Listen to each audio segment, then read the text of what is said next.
Welcome to this week's The Good, the Bad and the Odd with your hosts Mark and Sam, and we'll be telling you all the things we've been up to this week. We'll be covering our top 5 stop motion animation movies and discussing John Carpenter's The Thing. Hi Sam. Hey. Right, okay, what have you been up to this week? I've mostly been playing this game called Oblivion. Most people have probably heard of it. It's a game by Bethesda Software, Right. in a fantasy world that they created called I can't remember what it's called, but it's based around it's a fantasy world. It's a bit like Lord of the Rings kind of thing. A lot like Lord of the Rings. It's got trolls, ogres, that's orcs, that sort of thing. Okay. And is it a linear game, or is it wandering around doing lots of things? There's lots of wandering around, but there is a story that's supposed to be followed. Oh, right, okay. So you're on a quest of some sort, yeah? It's to seal off the gates to essentially hell. So it's you're wandering out. Are you first or third person? You can switch. Oh, okay, that's good. I like games where you can switch, because I always prefer a third person, but it's nice to have the choice. Any other games? Played a bit of Dead Island. Dead Island. Not What do you much. think of Dead Island? I like it. I really Did we talk like about that last time? Yeah. Oh, yeah. Yeah. It seems to be really catching a light. There's a lot of people talking about it, a lot of buzz about it. I haven't really played any games this week, I have to say. I've been watching a lot of movies, though. Have you got any other games? Oh yeah, I played Army of Two recently. Yeah. Army of Two is a game where you play as two mercenaries it's Army of Two 40th Day, so it's these two mercenaries stuck in a burning Shanghai, essentially. Yeah. But as you find weapons, you can customize them. Nice. And I currently have a very big assault rifle, a very big pistol, and a golden grenade launcher with an underslung shotgun. Does golden make it better? Yeah, it makes enemies more sort of likely to attack you, so you can send your ally. They want the gold. No, it's that you're more noticeable, so I they'll attack you as opposed to your ally, who you can send forward and attack. I haven't been playing many games, but I have been watching quite a few movies and doing a bit of reading. I'm watching some TV. In fact, this week I finished, after watching it over several weeks, because I'm quite slow at this sort of thing. I finished the first season of Battlestar Galactica, the up-to-date one that started in 2004. Now, I've watched it all before. It's got a mini-series and 4 seasons, which I've watched them all before. It's been a while though, but I rewatched the mini-series quite a while ago, and then I've rewatched season 1. It's a really, really good show, especially that season 1. It gets very grim in seasons 2 and 3, just no laughs at all. But in this one, they sort of mix up some of the more fun characters with the more serious things. But basically, humanity is really on the run, and there's only 55,000 people, something like that, left out of billions on the run from the Cylons, and it covers topics such as religion, faith, paranoia, because the Cylons now look like people, command, democracy. Covers all sorts of themes. It's quite an interesting show. So I'd recommend that if you've not seen it. I've watched quite a few movies. You watched any movies this week, Sam? Apart from The Thing? No, not really, I don't think. I watched a few that are sort of more adult than I usually discuss. I watched a movie called 13 Assassins, which is a modern samurai film. A bit reminiscent of the Seven Samurai, probably, as most people are familiar with. 13 assassins have to kill one man who's got an army of 200, so it's basically 13 guys fighting 200. And there's a big slow build-up where you're introduced to the characters, and then something like a 45-minute battle, which could be boring if it was all fighting, but there's character development going on during the middle of the battle. Really, really good film. It's an 18 and it deserves to be, certainly. It's certainly an adult film. But it's very good. I watched another one called Hobo with a Shotgun, which is kind of snakes on a plane. It's what it says on the tin. There's a mad tramp with a shotgun killing bad people. That's pretty much a grindhouse film. It was good fun though. I watched another film called The Perfect Host, which isn't very famous. Stars one of the main characters, one of the main actors from Frasier, who plays Niles in Frasier, David Hyde Pierce, who plays a guy who's arranging a party, setting up for a party. So he's the host of a party, but he gets is basically a reasonably violent thief, talks his way into his house by acting like he sort of knows a common friend, and then sort of trying to take over and sort of bossing him around. So you think, it's like a home invasion movie, but it turns out the man whose house is invaded is a complete nutcase, and gets the upper hand and starts drugging him. David O. Pearce is really funny. Imagine. You probably don't know Niles, do you, from Frasier? No, never seen the show.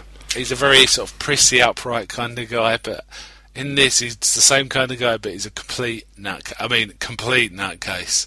There's a few good laughs in it as well. It's quite an interesting film. It's not quite as dark as it could be, but then there's some funny bits. There's one bit where the thief guy has actually got an injury on his foot. He's bleeding quite badly, and he's quite badly injured. And the host sees it and says, "Oh my lord, hold it up, I can sort that out." And he goes off and gets a damp cloth, and the thief holds up his foot, and then he cleans underneath his foot. He cleans the floor and not his foot too. And this things like that. I watched an old sci-fi classic, The Day the Earth Stood Still, the one with Klaatu and the alien and Gort the robot. It's the one with a big silver robot that stands there by a flying saucer while all sorts of dramas going on. That was good. It's good to see that one again. And finally, I watched a sequel to an old 80s film that they've remade recently. Fright Night is one they remade recently. I watched a sequel to it from the 80s, Fright Night 2. It wasn't very good. Some of the vampires were kind of interesting to look at, but the story was pretty dire. So I've been watching quite a lot of films.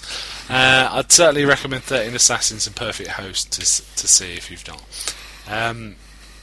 Okay, I've also done some reading. Any graphic novels or books or anything? One of your friends gave me a huge pile of comics. Oh yeah. Have you started on those? Yeah, I started on those, including this X-Men one about this sort of alien race called the Brood. The Brood. It's sort of like the Thing, in that one will arrive. It's sort of like a cross between the Thing and Aliens, from the film. One will arrive and infect a human with a queen. Yeah. And she will then go on to infect other humans, and they will change if they're needed to protect the queen. Oh, I see. But they can't go back. Sounds like quite a good idea. Is it a good read? Yeah, it was quite good. It was only one issue, though. Oh, right, okay. So you just got started on it. I haven't read any graphic novels this week, but I've read a few books. I finished the original Psycho, which is quite a short book. It's about 150 pages, but quite widely spaced writing. So quite a few hours to read probably. It was interesting because the Norman Bates in the book is like a fat, nervous mummy's boy rather than being a thin, nervous mummy's boy, I suppose. But essentially, it's the same as the film in terms of story. In fact, the film had a little more in, which is unusual. Usually, books have more in than the film version of them. They have to strip stuff out, but this seemed to be the other way around. I also read the second in the Discworld set of novels, the Terry Pratchett novels, called The Light Fantastic, which involves the further adventures of a sort of failed wizard called Rincewind and a tourist called Two Flower, who's always sort of innocent and naive, but because he's that way, people that would otherwise kill him sort of leave him alone. It's very odd. It was pretty good. There was one character that made me laugh a lot. He was called Cohen the Barbarian, and he was like a grandpa barbarian. He was about 90, but he was an ex-barbarian, but he kept getting in disgrace, but he was still like tough as nails, and he was like, "Oh, my back's hurting," but it was like, there was one bit, a bloke, he's surrounded by a gang and he's got no weapons, and the guy's coming towards him with a sword, and he says, no, look, if I'm going to die, I'd rather it be done by someone who knows how to hold a sword. So let me explain how to hold the sword. He says, you hold the hilt with this hand, and you hold the other part of the hilt with this hand, and the blade has just gone through your leg. So he gets the sword off him, and all the rest of the guys run away. There's things like that. It's quite fun. Oh, and Death is quite a significant character as well, quite amusing. Death in that one as well. Say again? Death in that one as well. Yeah, he's in a lot of them. It's a good little read, you know, it was fine. Quite entertaining, so I quite enjoyed that. Other than that, I haven't been doing much this week. That feels. Any other things this week, Sam? Some of our friends convinced me to watch this My Little Pony thing on the internet. This My Little Pony. Yeah, they were going, oh, it's not good if you watch it just as a show, as like trying to watch it as with a clear mind, not as a team, as what? male or female or anything. Just watch it, you mean? Yeah, just watch it. Yeah. And I can't think of any complaints about it. It drags on a little, but that's You've been watching My Little Pony. I've watched. Well, Man. 2 episodes technically because it was. Is this on YouTube or something? Yeah. Okay. But seriously, John Delancey, who's Q in Star Trek: The Next Generation. Yeah. He's this character called Discord. Man, My Little Pony never used to be this deep. They wouldn't even use the word Discord. Is it animated? No, yeah, it's animated. Not CGI. No, it's animated. But apparently the first thing the director tried to do was remove any connections to the original series, bar names. Bar the name. He should have got rid of the name too, shouldn't he? Well, some of the names he used, I think. Okay. Okay, what? So did you like it? I can't think of anything bad about it. So okay. Well, you can't be that ashamed about it, I suppose. If you talk to me. Okay, fair enough. All right, we'll move on to number 5. There's a whole site about this sort of stuff. What? My Little Pony? It's called My Little Brony. Brony? Yeah. What does it's that a term for adult males who watch the show. You're loving this. Look. Let's move on, please. All right. Number 5 is alive. We'll move on to number 5 is alive. In this section, we're going to talk about stop motion films. That's specifically not the hand drawn 2D drawing type things. We're talking about models that are animated with stop motion. Either interacting with live actors or as like the whole film's that way. Okay, what's your number 5, mate? My number 5 is It Came From Beneath the Sea. Alright, Ray Harryhausen. Yeah. Yes. Most of them, because he's the master of stop motion. Yes, I have to say I have got one on my list, but I could have filled it with Ray Harryhausen stuff, really. Apart from my number 1, I feel quite strong about number 1. But the rest of them I could have easily put to Ray Harryhausen, but I decided to cut it down to just one. But that's a good choice. And in fact, I don't think there is a bad film where Ray Harryhausen's involved. You know? I can't think of a single one. I can agree with that. Yeah, everything he's involved in seems to be quite entertaining. It's all about entertainment and exciting and stuff. Yeah. And that's the one with the thing Giant that's kind octopus. of an octopus thing? It is a giant octopus. Oh, okay. And there's this bit where it tears down, I think, the Golden Gate Bridge. Wow. But Isn't it like a plesiosaur? No, it's I don't know what I'm thinking of then. Okay, But to get the tracking shots for background... Yeah. The government wouldn't let him film on the bridge because they didn't want that bridge to be shown being torn down by some big monster. Okay. Like everyone's scared. So him and a friend bought like a baker's truck. Okay. And they had him leaning out the camera, leaning out the side with the camera, and just driving back and forth across this bridge. Just filming, yeah. Yeah. I didn't know that. He was a very ingenious man, I think. From watching the films and stuff, and he had a really long career, didn't it? It went on for 4 decades, I think, something like that. Well, I think his earliest ones must be the Black Scorpion or something like that, or the Scorpion or something like that, and then he was Clash of the Titans is the last one I can think of. He did. He might have done ones after that. Something like that. He had a very long career. I mean, Clash of Titans was 80s, and I think it was the Scorpion or something like that was the 40s, maybe the early 50s. Well, technically he took part in this thing called The Story of the Tortoise and the Hare in 2003, but yeah, his real last visual effects film was Clash of the Titans in 81. 81. And I think his first films were like either late 40s or early 50s, so over 30 years, maybe. Yeah, it was an interesting thing. Alright, I'll move on to my number 5. Is that alright, or would you rather talk about Harryhausen a bit more? You can go on. We've got plenty here. So carry on with this. And my one's a bit left field. I don't think many people have seen it, but I do like this film a lot. And it's a film called Caveman. It stars Ringo Starr, and it's quite a sweet sort of comedy. It's a kind of almost like A Million Years BC, but a comedy version of it. Ringo Starr's goofing around, and there's all these cavemen grunting at each other. There's not much dialogue. There's one guy that talks English. He's a Chinese guy, and he's saying, "Why are you guys talking like this?" Stuff like that. But there's plenty of stop motion dinosaurs. They're kind of dopey looking dinosaurs, but the work is actually pretty good, and I quite like this film. You've seen it with me? Yeah, I've seen it. Yeah, it's quite good, isn't it? Yeah, it was okay. Okay, alright, we'll move on to the next one. Go on, and you're number 4. Jason and the Argonauts. Okay. We might be talking about that later. Yeah. So can we move on? Yeah, okay. Alright, my number 4 is Nightmare Before Christmas. Darn, I forgot about that. Yeah, it's a good one, that one. I like the work in that. And it was presaged a little by another Tim Burton film, which was Beetlejuice. There were some very short sections in Beetlejuice that had stop motion, and it was very reminiscent of...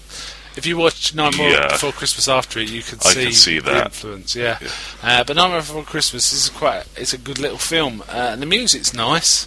And the whole story, I think, works really well, and it's a really nice piece of art, I'd say.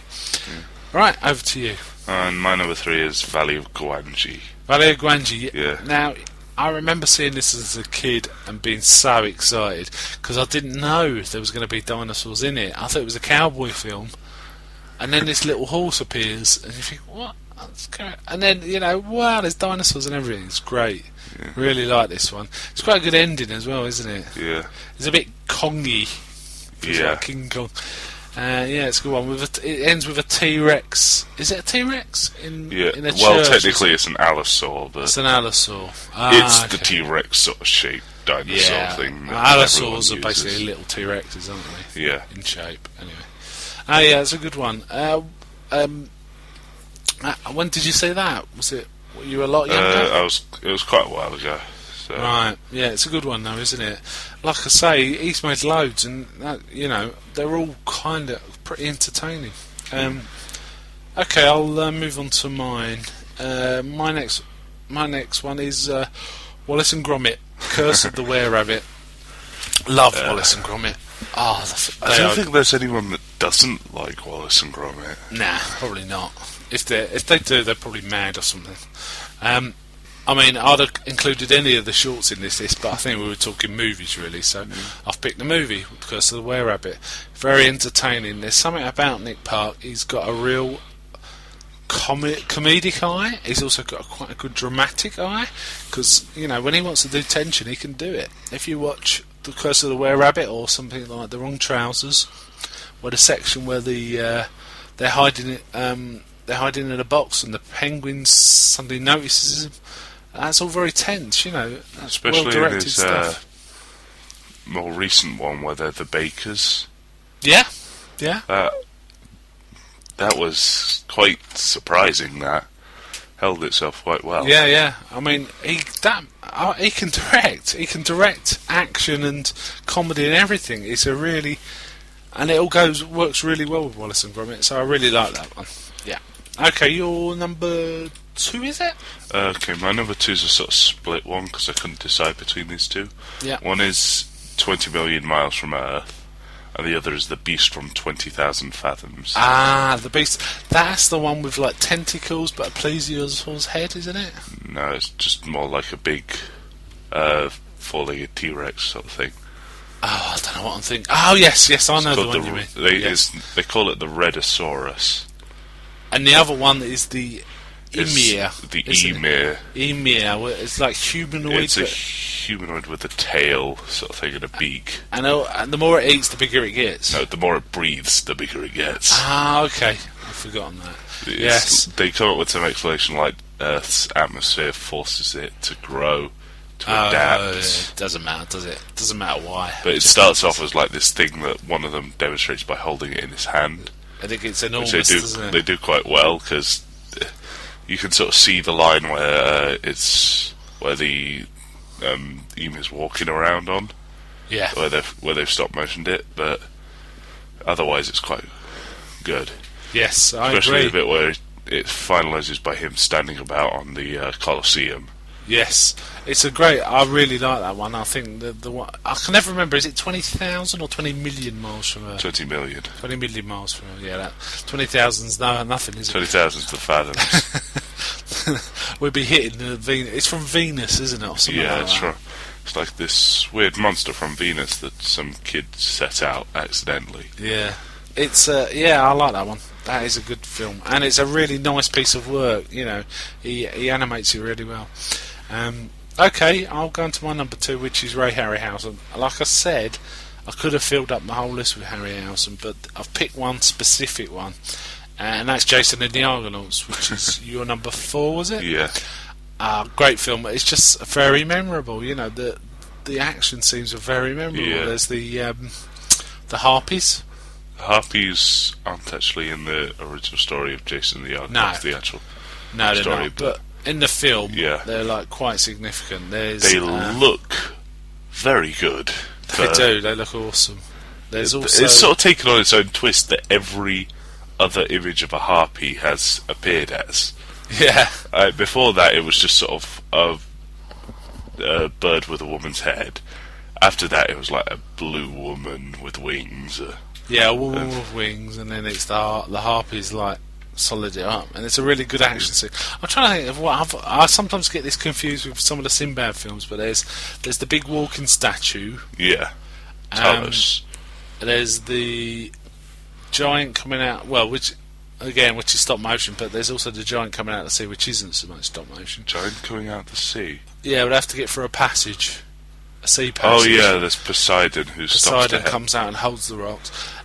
Is there? They fight skeletons as well. Yeah, towards the end they pull the teeth out of the dead Hydra. That's right. It was the Hydra, He wasn't it? just Yes. starts chucking them around. Oh, and of course the Hydra, of course. Yeah. I mean, it's a very iconic film. I've got lots of others to talk about in my honourable mentions, so I'll leave it till then. I'm surprised they didn't put the more famous sort of aspect of the Hydra. I know it would have been hard to do, but I would have liked to see how he would have done the chop one head off to grow. Yeah, that was a big oversight, really. They did wasn't that quite well in the Disney Hercules films, because he just keeps chopping the heads off no matter what, and it ends up with like hundreds of heads. And they'll get tangled. Yeah, they all start getting tangled. Yeah, nice. Okay, what's your number 1 then? My number was King Kong. of My course. number 1 too. It's got to be. It's the business. Yeah. The whole film's got. Well, maybe the first 20 minutes not, but No. pretty much the whole film is stop motion. Yeah. Involved somewhere on screen after that, and there's some awesome stuff. You know, there's obviously Kong fighting a T-Rex, Kong fighting plesiosaur A thing. lizard. He fights. I'm not sure because there's different cuts. There's one where he fights it's like a pterodactyl. Yeah, that's the one I sort of stick to. Yeah. There's even, there's him tossing around the big tree with the men on it. Yeah. And there's, him in New York. It's Yeah. like iconic. It's an iconic film. Willis O'Brien was the main animator. You know about it? Yeah, he inspired Ray Harryhausen. I'm not surprised. You can kind of see it. Harryhausen's stories, as well as his techniques, borrow a lot from King Kong. And all to the good of the world, really. Yeah. You know, Harryhausen has brought a lot of pleasure to a lot of people with those movies. Okay, so we both agree on King Kong. Yeah. And like I keep talking about, there's so many Harryhausen films that are really good. I mean, we've talked about... What have we talked about? We talked about the various 50s ones, that things from outer space or monsters. There's three Sinbad films that I can think of. Yeah, I think Seventh Voyage, Golden Voyage, and Eye of the Tiger. Yeah. Jack the Giant Killer is one I really like, that's and I'll really nearly good one. put that in. Say again? That's a really good one. Yeah, it is a really good one. 1 million years BC, Clash of the Titans we talked about. Another one I really like is one called First Men in the Moon, which is an H.G. Oh Wells yeah, story. they got did. the weird bug people. They're bug people, and there's a giant caterpillar sort of thing they use. They kind of have as cattle, but it gets a bit feisty and starts throwing itself about. But Harryhausen, terrific. Of course, The Thing, which we're going to talk about, uses stop motion. And one of the reasons we picked this That had as our stop list, motion. there was some stop motion in it towards the end. It's very little, but there is some. Willow, I quite like. That uses some stop motion. Oh yeah, that was the really weird two-headed dragon thing. Yes, that's right. Beetlejuice, I've already talked about. Army of Darkness uses a bit. I quite like that. The skeletons. A little. Fantastic Mr. Fox, I quite liked. Yeah, I like that film a lot. Yeah, I think it improves with more viewings, actually. And Chicken Run I like a lot as well. Again, Nick Park. What about, you got any honourable mentions? Well, after you said it in your list, I added Nightmare Before Christmas. Yeah. There's also what's the other one? The Corpse Bride. Corpse Bride, I haven't seen that. And there was Coraline as well recently. That's supposed to be really dark. Yeah. Yeah, it's I understand it's quite scary for young children. There's nothing wrong with that. A little fear. It's alright. Okay, so that completes our number 5 is Alive, and we'll move on to There Can Be Only One. There can be only one. Right, so this week we're talking about The Thing, made in 1982 and directed by John Carpenter. 1982 was a brilliant year for films. The Thing was out, E.T. was out. In fact, E.T. opened, I think, a few weeks before The Thing, and kind of ruined The Thing's business a bit, because everyone was singing, "Oh, aliens are lovely," and then there was this big horrible monster thing. I mean, and there was Blade Runner, and all sorts of other films. Conan the Barbarian. Good year for films. Every second week there was something really terrific coming out. And also, made by John Carpenter, who made a fantastic run of films, and this was one of the early ones. Around this time, he also made stuff like Big Trouble in Little China, Escape from New York. He'd previously made Halloween, Assault on Precinct 13, Dark Star, and after this, he made a few other really good ones. They Live, The Fog. I can't think of any others. There are many more. And while he's kind of gone a bit off the boil, he actually turns up a real gem, such as, I think it's called In the Mouth of Madness, and Vampires wasn't bad, but this particular one is guys trapped in an Arctic base. There's something creepy going on. There's a monster on the loose. Why did we choose it? I chose it, didn't I? I think. Yeah. Basically, I had the Blu-ray and I was dying to see it. I heard it was a good version, so we finally got around to watching it. And the Blu-ray was an exceptionally good copy. The picture looked absolutely brilliant. So, Sam, is there any? What did you like about it? I liked all the models. They were very good. The practical effects. Yeah, the physical effects. This was one of the film. This and probably American Werewolf in London was like the peak of practical effects before CGI really kicked in, I think. This was, there was some excellent stuff going on. It was unbelievable almost, wasn't it, what they could do with some of this stuff. Anything else you particularly liked? I liked the music. That was quite good. It sounded like a heartbeat. Yes, that was Ennio Morricone. But it did sound like a lot of John Carpenter's own stuff. He composed a lot of his own songs, and he's quite a good composer anyway. Yeah, I again had a note that I really liked the practical effects as well, and I liked the fact it was, while it was kind of a remake, instead of trying to remake the original film, which was like about a bloke who was a 9-foot vegetable, but it was really a man in a suit. This was something else completely different. It went back straight to the source novel, which I've read. Sorry, novella, more than a novel. It's about a 40-page story. and there's very similar themes. You know, they're exploring the themes of what happens if this gets out. In the book, there's a scene pretty much from the film where, you know, they heat up a wire and stick it into taken blood to see if they're alien or not. And just generally, it was a really well made, fast. It wasn't flabby at all, was it? No. It was really tight and moved along at a fair pace. Was there anything you didn't like about it? I didn't. This may sound bad, but I didn't really like how little we saw of the monster. What we saw of it, there wasn't. Yeah, you don't see it very often, do you? That much to be impressed with until the very end. Don't you think the bit with the wolf? The bit with the wolf, but you actually sort of look at the size. It's about shoulder width apart, really. That's as big as it got there. Yeah, just with and the big hands and the big hands. Yeah. And what about the the head? And the legs creeped me out, but that it was when you saw I liked that. I liked the guy's reaction to it. He just sort of goes, "No, sorry, you're kidding me." Yes, it was. Some of the effects were very good. You were right. You don't see much of the monster, and when they encounter it, the encounters are quite brief, aren't they? In that they burn it or run away or something. Yeah. But some of the things I didn't like is we didn't really get to know much about any of the characters. In fact, some of them were kind of interchangeable. They sort of went down from straight to half their numbers after the thing arrived. Yeah. And it's like, some of them I found a bit interchangeable. It's like I couldn't quite place. Now, I've seen it several times, so I don't have this problem anymore. But the first few times I saw it, I had trouble thinking, wasn't there another guy? Or wasn't, was that guy? Because they weren't that distinguishable. The main character was McCready, which was Kurt Russell, which is very distinguishable.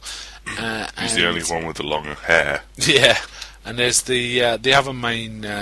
one of the other main guys, which is the black fella with the Charles, that's it. And there was like the main scientist as well, was locked, who they had to lock up. But most of the others were kind of not that distinguishable.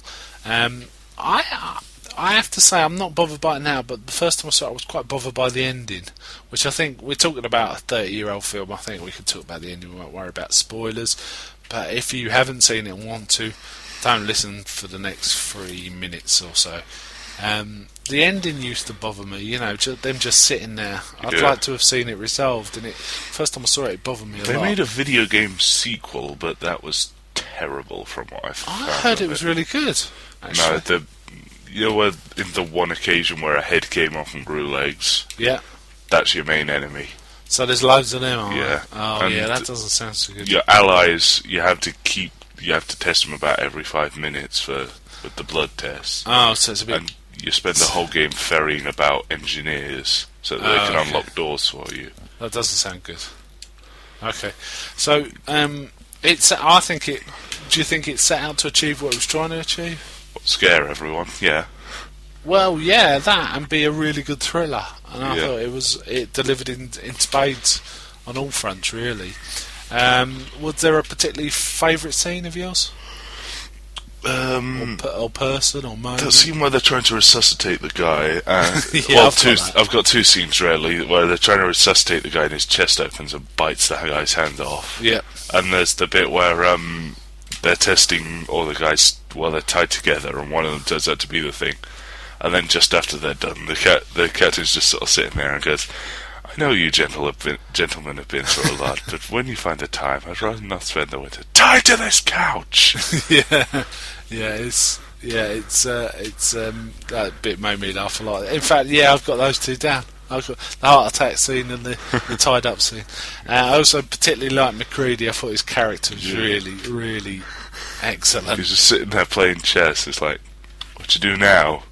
Knight to F4. Checkmate. Just opens up the computer and pours his brandy in. Yeah, and that's the end of that game. Yeah, there wasn't really any weakness in this film as far as I saw. Do you think? No, identification was a problem, but... Yeah, I mean, the characterisation was perhaps a weakness, but in terms of direction, editing and cinematography. It looked really good, I thought. You know, they got the set design was really good. You got a feel of it was like a grimy kind of lived-in place.